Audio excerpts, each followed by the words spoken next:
Iya, kembali lagi bersama saya dan di sini seperti yang kita tunggu-tunggu klarifikasinya. Kita bersama dengan the one and only manusia yang sering terlambat. Kita bersama Babang Irfan. Halo, say hi dong, say hi anjing. Say hi bangsat. Jelas Murni itu paling terlambat banget tuh. Oke. Ya kan memang seperti itu Anda. Ya kan? Ini fakta, ini fakta. Ini ya sedikit tak ceritakan. Nanti Anda silakan klarifikasi, silakan klarifikasi.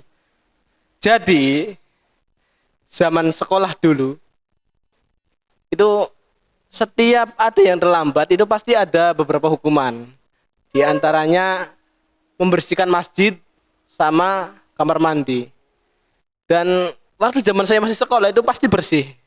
Karena kita punya cleaning service gratis bernama Irfan. Jadi gimana? Pembelaan Anda seperti apa pembelaan Anda? Oke. Terima kasih sebelumnya. Ini nggak ada kopi. Kopi mana kopi? Mohon maaf ya, di sini nggak ada Yanti. Oke. Jadi dulu itu sebetulnya saya bukan terlambat, Tapi tapi saya ingin berbakti dan mengabdi ke sekolah tercinta ini. Asik. alibi. Ya. Mungkin bisa dibilang untuk meringankan sebetulnya. Untuk meringankan tukang kebun dan tukang bersih-bersih sekolah. Jadi inisiatif terlambat. inisiatif saya itu setiap hari agar menyempatkan waktu untuk terlambat. Enggak sih. Memang sudah rencana ya. Tapi itu enggak berhenti sampai situ, enggak berhenti sampai lulus sekolah, Cok. Sampai sekarang pun kalau doi bilang OTW, Masih tidur. masih mending tak tungguin di rumah. Demi Allah. Padahal dari sini kan. Sama kalian berdua. Anjay. Enggak. Jadi penjelasannya gini. Bangun tidur jam berapa nih? Oke, aku bangun dulu jam berapa ya? Jam 3. 3 apa? 3 sore. Enggak, pas zaman sekolah. Zaman sekolah bangun tidur jam berapa? Kalau pas zaman sekolah itu biasa sebenarnya bangun sebelum subuh. Cuma nggak tahu kenapa kok pas tidur bangun lagi udah jam 8. Nah, itu masalahnya di situ. Iya. Tapi sebenarnya itu ada kesengajaan. Itu tadi ya, saya itu memang ingin mengabdi ke sekolah. Jadi saya menyempatkan waktu sebisa mungkin untuk terlambat ya 5 menit atau 20 menit lah. Pokoknya kalau udah jam masuk sekolah, terus guru jam pertama udah absen, terus tanya Irfan di mana? Udah nggak ada jawaban lagi. Lagi bersihin kamar mandi, Bu. Lagi bersihin masjid, Bu. Ya memang terbukti. Sekarang bisa dilihat kamar mandi, masjid atau aula itu bisa dibilang cukup kotor karena sang Pembersih. Sang pembersih hilang. karena seorang anak yang sangat mulia dan sangat rajin itu sudah lulus dari sekolah yang tercinta ini. Bullshit. Jadi nggak ada yang bersihin lagi, nggak ada yang bersihin kamar mandi, nggak ada yang bersihin masjid. Itulah. Itu kenapa? Itu harus dicontoh oleh adik-adik kelas saya. Tidak, itu ingat ya adik-adik, itu jangan dicontoh. Terlambat itu bukan perlakuan yang terpuji ya. Jangan dicontoh. Jangan salah loh, tidak ada kata terlambat untuk menuntut ilmu. Jadi walaupun bangun jam 9 tetap harus berangkat, nggak apa-apa. Menurut Anda, bagaimana sih pentingnya pendidikan? Waduh, bridgingnya sangat jelek. Kagak. Katanya dia ya. Enggak, yang jadi heran gini. Pas zaman sekolah kan ya bisa dibilang sering terlambat. Tapi di antara beribu bintang, di antara banyaknya orang dalam satu kelas. Yang bikin heran, dia pertama kuliah loh anjing. Nah, itu dia. Itu berawal Sebenarnya kaget loh. Hampir mau sujud syukur, mau syukuran lah. Rasanya mau syukuran lah. Dengar kuliah tuh kayak, wah, beneran nih. Dan ya boleh diceritakan itu awal mulanya gimana sampai lulus kuliah. Awalnya kan enggak, awal lulus kan ya 2020 itu kan awal 2020. corona. Ya kan awal corona ya. ya awal corona. Corona tahap awal. Ya. Itu kan pas zaman SMK seringnya lulus sekolah kan pengen kerja. Ya kan? betul. Pengen ke PT kan katanya, PT yang bonafit. Tapi lulus kuliah langsung lulus sekolah langsung ambil kuliah. Nah, itu motivasinya apa? Oke. Motivasi ambil kuliah itu apa? Oke, banyak motivasinya itu sangat banyak sekali. Yang pertama itu jelas kebutuhan. Yang kedua, sebetulnya sebelum niat kuliah itu memang sudah diniatkan untuk lanjut kerja, terutama ke PT-PT bonafit yang ada di Ya daerah. dalam negeri ataupun luar Iya, negeri. iya. Tetapi di dalam PT yang di dalam negeri itu kebanyakan persyaratannya itu sangat membagongkan, ya. Sangat Contoh, ya persyaratannya itu nggak masuk akal sama sekali. minimal avatar. Biasanya yang pertama ada masalah berpenampilan menarik. Lah itu Yes. hubungannya apa? Sementara kerjaan kita nanti contoh semisal di pertambangan itu Nggak apa? butuh sih, nggak butuh penampilan menarik itu buat menarik. apa gitu. Apakah Nah, yang kedua harus bekerja di bawah tekanan. Tekanan yang dimaksud ini seperti apa? Apa kita terus ditekan di dalam pekerjaan sementara di dalam pekerjaan kita harus bekerja dengan sepenuh hati. Kalau banyak Betul. tekanan itu ya pekerjaan kita nggak akan bisa berjalan dengan maksimal. Terus yang ketiga biasanya harus dan wajib menguasai skill-skill yang ada, Iya, ya. mampu mengendalikan Menguasai angin. elemen air, elemen api, tanah dan lain-lain. Itu minimal yang nggak masuk avatar akal. lah, boboiboy lah ya. Minimal Nah, berawal dari situ, nah, kemudian hilanglah apa keinginan untuk masuk ke PT-PT bonafit yang persyaratannya itu nggak masuk akal, ya, nggak masuk akal. Nah, singkat cerita, ada tawaran dari salah satu guru dari SMK Ma'arif itu memberikan informasi tentang kuliah yang ada di Cirebon. Iya. Oke. Dan kebetulan jalurnya itu juga jalur beasiswa. Beasiswanya itu lewat jalur KIP, Kartu Indonesia Pintar Kuliah. iya. Oke, berawal dari situ saya tindak lanjuti, saya hubungi guru tersebut yang memberikan informasi. Saya tindak lanjuti, ternyata memang betul ada informasi kuliah dan berlabel gratis. Oke, saya langsung tertarik di situ. Embel-embel gratis lah ya. Gratis karena memang waktu itu nggak punya keinginan kuliah. Sebenarnya nggak ada. Tapi berhubung di situ ada embel-embel gratis dan yang paling penting juga ada jurusan yang linear dengan jurusan yang SMK yang saya Ambil. ya. Kebetulan di SMK saya jurusannya itu multimedia atau sekarang namanya Apa? DKV ya, DKV. Iya, desain di komunikasi kuliah itu visual. kemudian ada jurusan TIK walaupun berbasisnya pendidikan TIK tapi memang cukup linear lah kalau dijalani. Nah, di situ mulai tertarik akhirnya saya ambil. Nah, Masuk kuliah. oke, masuk kuliah. Nah, setelah masuk kuliah ya sebenarnya masih shock sih. Sampai situ masih shock.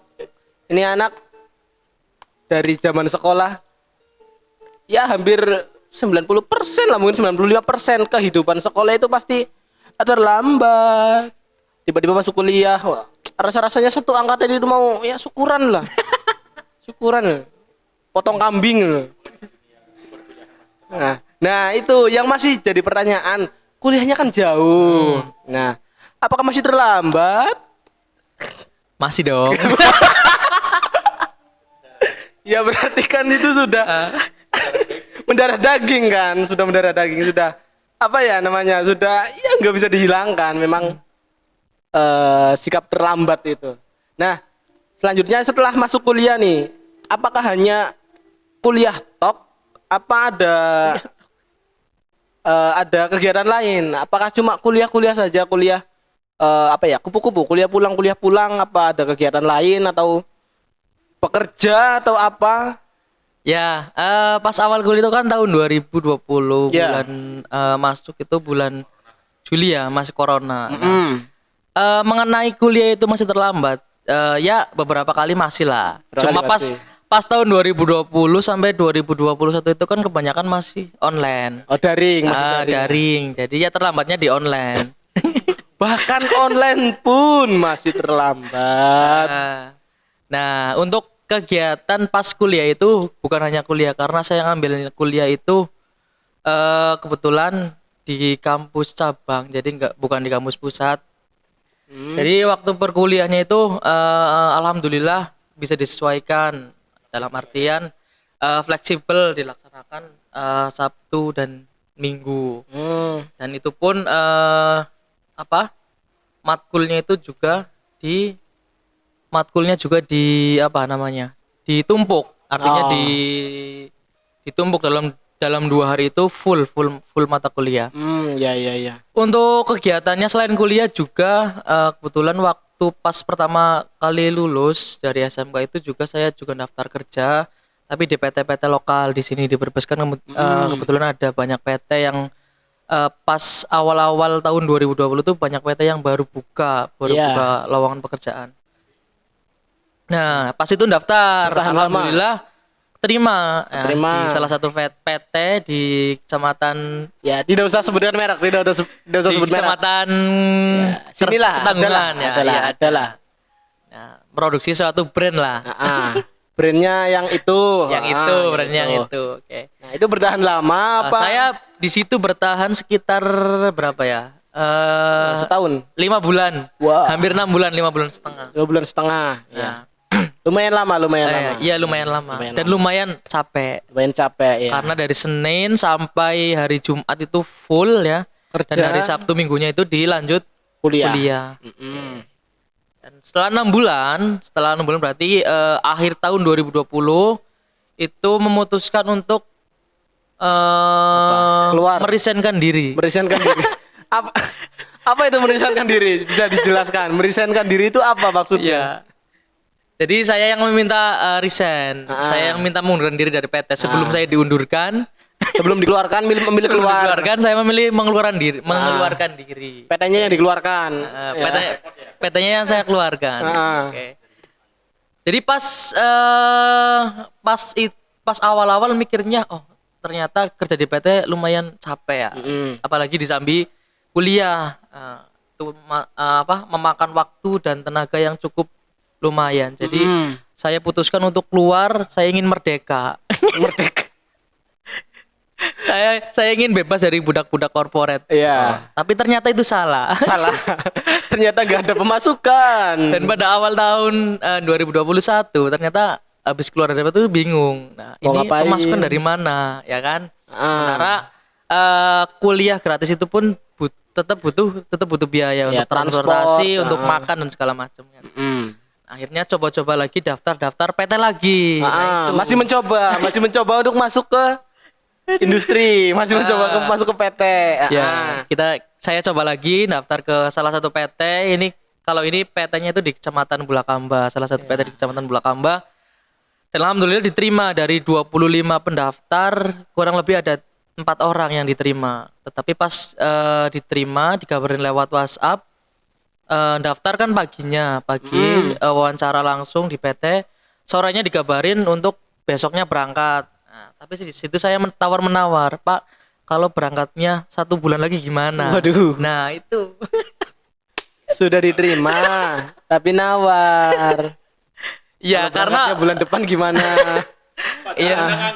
Iya, padahal kondisi nganggur, nggak ada masukan. Ya, karena pada waktu itu sedang ada project yang lagi digarap, jadi nggak bisa ditinggalkan. Jadi saya nawar 1 bulan lagi gimana Pak berangkatnya, ternyata nggak bisa.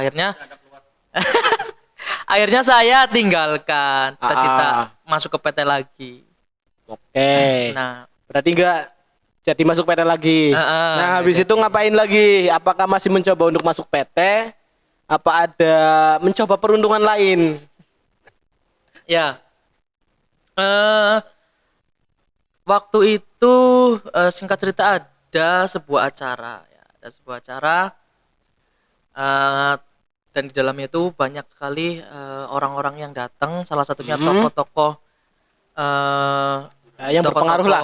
Iya, tokoh-tokoh agama, tokoh masyarakat juga datang hadir. Kemudian pas di sela-sela acara saya ditanya, sekarang sibuk apa, kerja di mana, kegiatannya apa? Dan saya jawab, Anggur. untuk kesibukan saya alhamdulillah masih pengangguran, Mbak. Pengacara. Pengangguran banyak acara. Oke. Nah, kemudian ditawarin, gimana kalau masuk di instansi pendidikan, sekolah. Nah, sementara waktu itu saya tanya lagi, saya kan belum lulus, Pak. Ini kuliah juga masih semester 2 waktu itu, masih semester 2, baru belum setahun lulus, berarti. ya masih lama.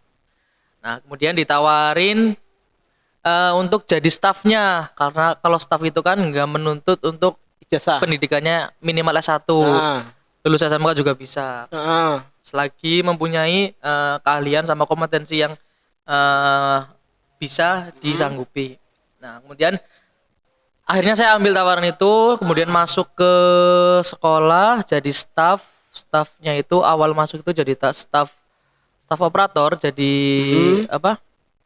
asistennya, bisa dibilang asistennya staff operator, karena memang belum langsung megang aplikasinya, belum langsung megang data ya, tapi baru bantu-bantu lah ya. bantu staff operatornya. Dan kemudian 1 tahun berjalan, kurang lebih 1 tahun lah, saya diangkat menjadi staff operator utamanya. Saya yang megang data aplikasi, data siswanya. Nah, alhamdulillah berjalan selama kurang lebih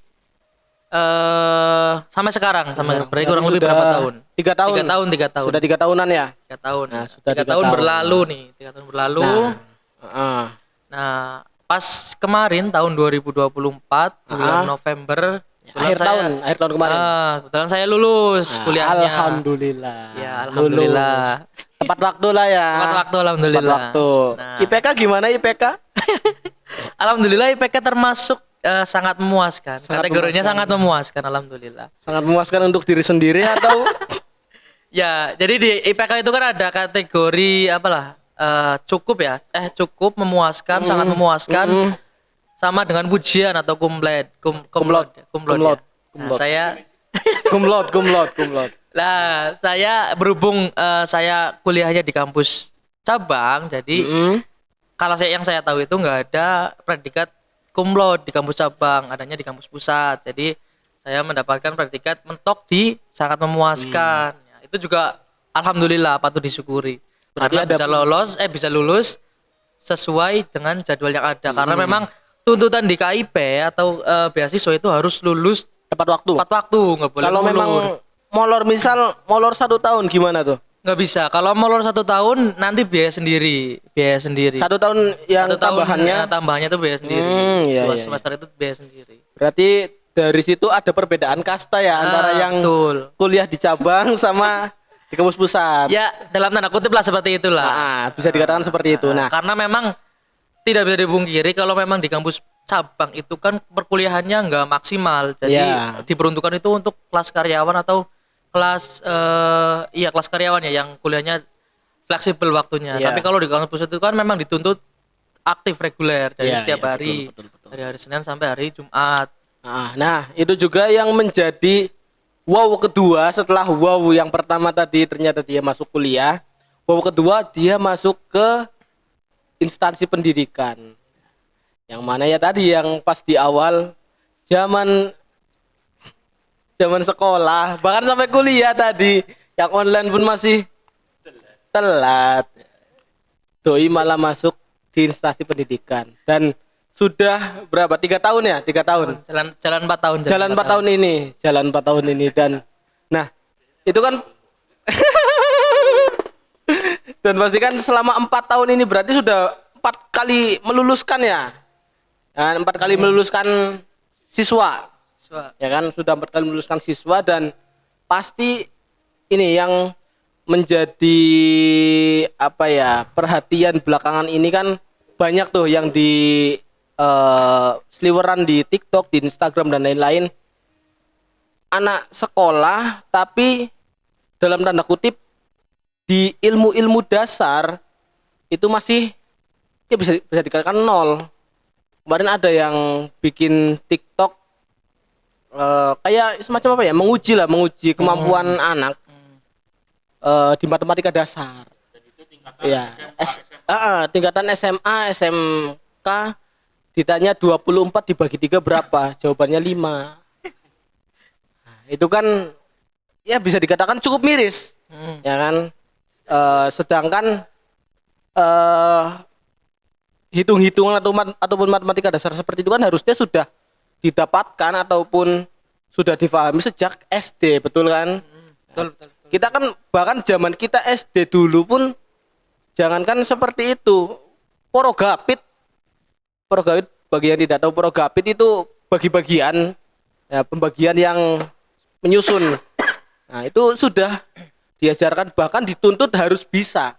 Sedangkan betul. untuk saat ini matematika dasar seperti itu pun belum bisa. Apakah ada perbedaan, maksudnya antara pendidikan zaman kita dulu sampai sekarang, apakah ada perbedaan gitu loh yang masih menjadi apa ya, ganjelan gitu loh, nah, di apa ya, di pikiran masyarakat pada umumnya kayak saya gitu. Ya, kalau bicara tentang perbedaan, pastinya setiap tahun itu pasti ada apa? Perbedaan ya, setiap Iya. generasi, setiap zaman itu pasti ada perbedaan. Apalagi setelah adanya tragedi COVID corona, 2 tahun. 2 tahun itu melanda dan sekolah itu libur full, belajar di rumah, dan itu di situ mulai terjadi perbedaan yang cukup mencolok ya. Bukan hanya di pengetahuan siswa atau anak didik ya, terutama di apa, akhlak juga Mental mempengaruhi. juga ya. Mental, Mental. akhlak juga sangat mempengaruhi, karena 2 tahun itu mereka nggak bertatap muka langsung dengan guru atau si pengajar. Jadi mereka cuma lewatnya online, lewat WhatsApp, lewat Classroom, Penugasan ya. Google Meet, cuma penugasan. Nah, di situ sangat berpengaruh sebetulnya. Karena memang hakikatnya pendidikan itu selain siswa mendapat pelajaran ilmu umum, juga mendapatkan pengetahuan ilmu agama atau ilmu akhlak ya, yang diberikan oleh guru, dan itu tidak bisa diberikan lewat online. Iya. Walaupun bisa, tapi tetap nggak maksimal. Itu harus lewat tatap muka, dan itu juga sangat mempengaruhi sekali. Apalagi di zaman sekarang itu ditambah adanya apa, platform-platform digital ya, Iya, betul. yang biasanya digunakan oleh siswa-siswi sekarang, dan itu juga sangat mempengaruhi karena standarisasi mereka itu sekarang bisa dibilang standarisasi media sosial. Iya. Jadi seringnya ikut-ikutan betul. media sosial.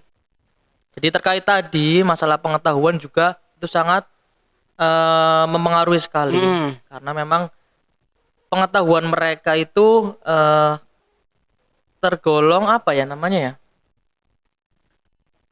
Tergolong pengetahuan yang didapat dari internet. Iya. Sekedar tahu dari sekedar internet. tahu dari internet. Iya. Jadi memang nggak full atau Secara nggak maksimal langsung secara langsung didapatkan dari guru. sekolah ya? Iya, betul. Iya. Berarti otomatis setelah COVID kan berarti berakhir di tahun 2022. Ya, 2022. Otomatis kan itu sekolah sudah mulai diberangkatkan secara normal lagi. Ya, sudah 100% tatap muka. Nah, kan. Nah, dari awal 2022 itu kan berarti otomatis harus ada perbaikan ulang. Ya kan, baik dari segi pengetahuan anak, ya kan, dan juga dari akhlak juga, ya kan. Itu kan berarti perlu ada apa ya, kerja ekstra lah, bisa dikatakan kerja ekstra, karena kan selama 2 tahun kemarin ya bisa dibilang mandek Iya, ataupun betul. berhenti. Nah, di situ apakah memang di kenyataannya ada kerja ekstra bagi guru untuk mengajar siswa, atau hanya dalam tanda kutip formalitas? Iya. Jadi pas COVID selesai itu kan tahun 2022, itu siswa berangkat walaupun secara bertahap ya, ada pembatasan juga. Tapi siswa mulai berangkat dan ya memang di situ guru dan staf itu bekerja dengan sangat ekstra karena memang adaptasi apalagi yang murid ada murid kelas berapa? Kelas 2. Kelas 2 itu kan berarti masuknya pas corona, pas tahun 2021. Nah, Iya, pas iya, 2022 iya, itu kan iya. sudah kelas 2 otomatis. Nah, di situ pas baru berangkat juga masih bingung. Dalam artian kelas 2 tapi dia belum pernah berangkat sekolah. Iya. Sudah kelas 2 tapi belum pernah berangkat sekolah. Nah, dan pada saat berangkat sekolah, kelas 2 dan kelas 1 itu seakan-akan nggak ada bedanya karena memang dia itu seakan-akan baru pertama kali masuk sekolah. Karena memang setelah Covid jadi berangkatnya itu bareng sama adik Kelas satu. kelasnya. Iya, Kelas betul, 1. betul. Dan kita juga harus membimbing, ibaratnya kalau normalnya itu kita membimbing cuma satu kelas, artinya kita mengarahkan, kita memberikan arahan bahwa ruangan ini TU di mana, kamar Iya. mandi di mana, Iya, kelas iya, ini di mana, kelas ini di mana, lab di mana. Nah, itu juga lumayan ekstra karena kita juga membimbing 2 kelas sekaligus, kelas 1 dan kelas 2. Iya, Nah, iya, situ juga sangat ekstra. Dan tidak hanya itu, mengenai tadi ya balik lagi akhlak siswa itu juga sangat berbeda karena memang dia dididik lewat online, sedangkan pas berangkat masuk ya bisa dibilang sebagian besar itu banyak yang etika dan adabnya itu masih kurang. Jadi Iya. memang sopan santun terhadap guru, terhadap orang yang lebih tua itu masih kurang. Jadi itu perlu perbaikan mental yang cukup ekstra. Apalagi ditambah peraturan di pemerintah juga sangat bikin pusing ya. Iya, iya, Menurut guru sangat bikin pusing dengan adanya betul. kurikulum merdeka Iya, kan? betul. Itu perlu adaptasi lagi. Selain guru ekstra adaptasi dengan siswa, guru juga Adaptasi dengan sabar dan kurikulum. ekstra adaptasi dengan peraturan dan kurikulum yang baru Iya, seperti betul. itu. Dan juga mungkin ini yang paling terlihat mencolok juga antara ya mungkin bisa dibilang hasil dari pendidikan sekarang dan juga pendidikan zaman ya bisa dibilang mungkin zaman penjajahan ya.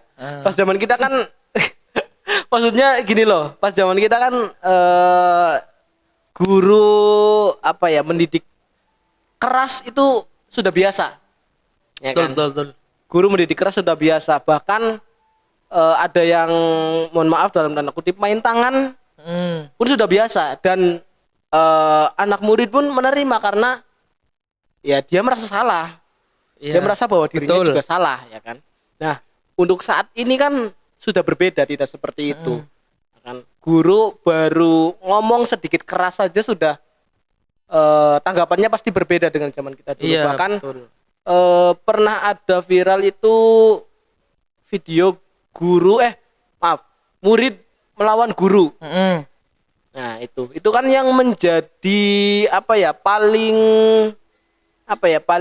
menjadi perhatian juga selain dari kemampuan akademik si anak tersebut ya kan.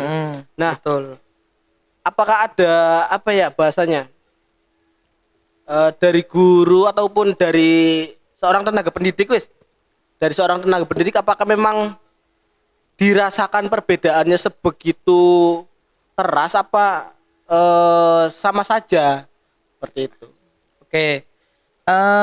Itu berarti masuknya tadi ke ini ya, perbedaan anak zaman dulu dengan anak zaman sekarang. Iya. Ya, terkenalnya zaman dulu itu terkenalnya dengan tahan banting lah, tahan pukul. Tahan pukul. Karena kalau bahasa Jawanya itu nggak aleman ya. Iya, betul. Zaman dulu itu pas kita ya mungkin pas zaman dulu lebih kejam ya. Iya. Pas kita kan pas MI atau SD itu kan 2000 berapa? 2008 ya. 2008 masuk ya. 2008. Nah, itu pas zaman itu kedekatan guru dengan itu sangat dekat, tapi bisa dibilang kita itu nggak terlalu aleman ya. Iya. Karena memang mendidik zaman dulu itu kalau memang salah kita itu ya dipukul serius, dipukul serius. Dipukul beneran. Iya. Oke. Ya, lanjut. Iya, Iya. maksudnya pas zaman kita kan ketika kita salah, ya contohnya dipukul pakai penggaris Iya, betul. ataupun apa. Nah, itu kan sudah menjadi hal lumrah. Mm. Gitu loh. Sudah menjadi hal lumrah dan juga ya seperti itu tadi untuk kedekatan dengan guru, walaupun kita dekat dengan guru pun kita masih ada rasa segan. Iya, betul. Ya kan? Nah, untuk zaman sekarang kan mungkin sudah sedikit menipis rasa segan terhadap guru itu. Nah, itu untuk mengantisipasi dari si guru tersebut itu seperti apa? Apakah ada trik ataupun cara khusus atau ada harapan khusus lah dari guru itu seperti apa? Ya, sebelum ke situ kita juga harus paham ya. Kita juga harus tahu karakteristik dari setiap siswa atau dibilang siswa sekarang itu kan masuknya generasi Gen Z ya. Gen Z dan Gen Alpha. Gen Z dan Gen Alpha. Karena tahun berapa? Tahun 95 itu mentokan 97.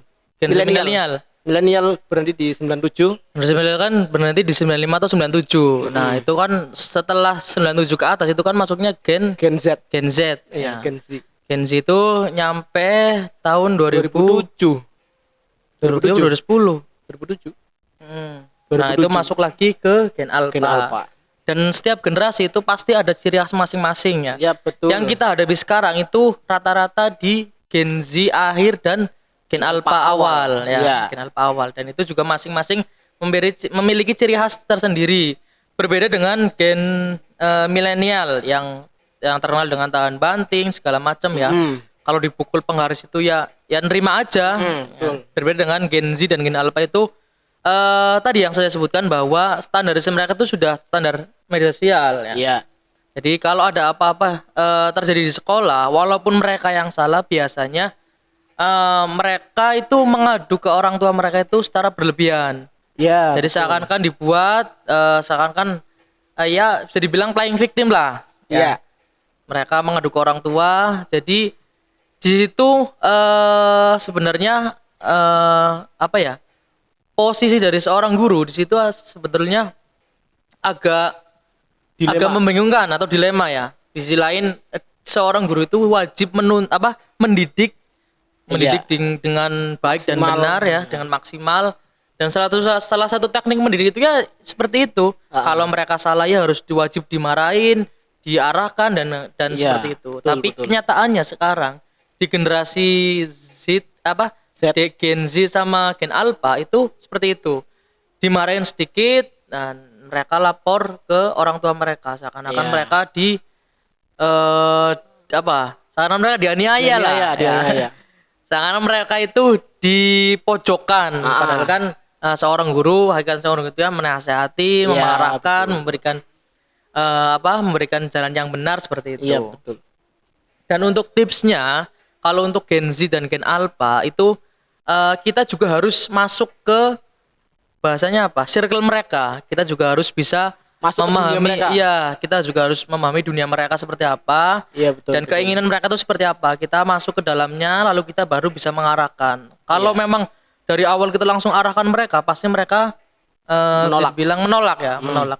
Karena memang nggak sejalan dan nggak sejalan dengan apa yang mereka mau. Jadi pasti menolak. Iya, Seperti iya, itu. Nah, untuk harapan sendiri, untuk harapan dari ya entah itu guru ataupun tenaga pendidik ataupun mereka-mereka yang berkecimpung di dunia pendidikan, itu yang diharapkan apa sih untuk bisa mendidik dengan maksimal di zaman sekarang? Apanya tadi? Sorry. Untuk harapan Oh, harapan. harapan iya dari guru ataupun tenaga pendidik ataupun mereka yang berkecimpung di dunia pendidikan untuk supaya bisa kembali maksimal. Kalau dikembalikan seperti dulu mungkin sudah tidak mungkin ya. Tapi untuk bisa maksimal dengan kondisi yang saat ini, itu harapannya seperti apa? Iya. Ya harapan seorang pendidik atau seorang guru pengajar ya, itu kan pastinya memberikan pendidikan yang maksimal. Iya, betul. memberikan pelayanan pendidikan yang maksimal Iya. untuk agar siswa dan siswanya itu nyaman belajar dan mampu memahami apa yang diberikan oleh guru atau pengajar. Harapannya ya memang semua siswa biar bisa menggapai cita-citanya lewat tadi pengembelengan akhlak, pengembelengan nilai-nilai moral dan sebagainya, seperti itu. Nah, untuk harapan untuk pemerintah itu sendiri itu bagaimana? Apakah ada harapan khusus ya, untuk pemerintah yang membidangi di bidang pendidikan? Secara kan sekarang katanya menterinya baru ya, menterinya sekarang baru dan juga pasti kan ada harapan,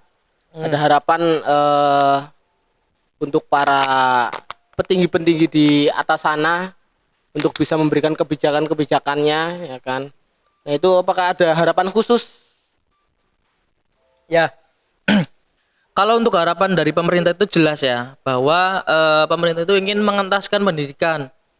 Jadi pemerintah berharap bahwa pendidikan di Indonesia itu harus meningkat. Yang tadinya angka pendidikan di Indonesia masih rendah, sekarang harapan pemerintah itu biar mengentaskan pendidikan. Jadi ada program yang namanya sekolah wajib selama 12 tahun minimal minimal selama 12 tahun. Itu artinya berarti seorang siswa itu harus sekolah sampai ke tingkat SMA sederajat. Iya, betul. SMA, SMK atau MA ya, Madrasah Aliyah itu harus wajib karena memang itu sudah program dari pemerintah. Adapun kalau memang ada siswa yang enggak mau lanjut sekolah, itu pun masih bisa diusahakan ya, masih bisa dikejar lewat yang namanya kejar paket ya. Iya, Itu kan ada paket A, B sama C. Itu masih bisa diusahakan karena memang tujuan dari pemerintah itu untuk mengentaskan pendidikan karena bagaimanapun juga karena bagaimanapun juga pendidikan itu sangat penting untuk kemajuan bangsa dan negara ini. Seperti itu. Ya, mungkin itu ya untuk para petinggi di atas sana supaya bisa mendengarkan aspirasi dari para guru ataupun dari para pendidik karena memang sangat diperlukan, apalagi mungkin untuk perlindungan anak itu sudah ada ya, undang-undang perlindungan anak kan sudah ada. Nah yang belum ada itu undang-undang perlindungan guru. Ya. Itu mungkin juga perlu juga ya, kan. Itu kan sangat perlu sih, sangat perlu. Itu juga mungkin juga karena perlu. Melihat kejadian-kejadian akhir-akhir ini banyak guru yang yang mengalami kekerasan juga mungkin ya kan. Ya, diskriminasi ya. Iya. Banyak guru yang terkena kasus-kasus akibat mungkin salah, mungkin bukan salah ya, mungkin kurang mungkin terbawa emosi dan itu juga menurut saya jangan sampai terjadi seperti itulah. Iya. Ya kayak baik untuk guru dan untuk siswa juga harus saling mengerti. Ya kayak kemarin waktu yang viral itu kan yang di Gorontalo ya. Yang guru katanya mukul siswa.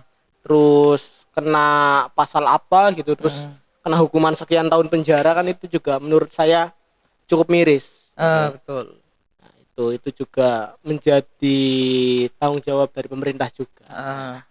Oke, mungkin itu untuk episode kali ini. Mungkin nanti kita akan bahas yang lainnya lagi bersama yang lain, dan sekian dari saya dan bye bye. Suara bakal kayak